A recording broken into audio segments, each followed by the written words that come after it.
Hello மக்களே, இன்றைக்கி Sunday special. என்ன நம்ம 5 ஸ்டாரு 6 ஸ்டாரில் போய் சாப்பிட்டாலும் ஹோட்டலில் சாப்பிட்டாலும் இந்த மாதிரி வீட்டு விருந்தில் வந்து சாப்பிட்றது வேறு லெவல் டேஸ்ட்டாக இருக்கும். மட்டன் நல்லி எலும்பு, chicken gravy, biryani plus try பண்ணலாம்.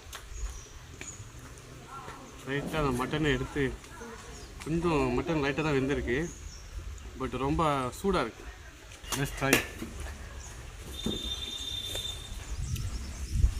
வா, பிரியாணி வந்து வேறு லெவல். ரொம்ப ஆயிலாக இல்லாத, ரொம்ப மசாலா இல்லாத, ப்ளைனாக செஞ்சுருக்கு, வீட்டில் செஞ்சுருக்கு பிரியாணி.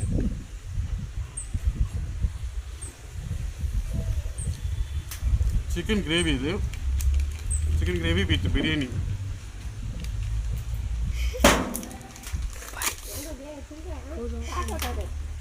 வா.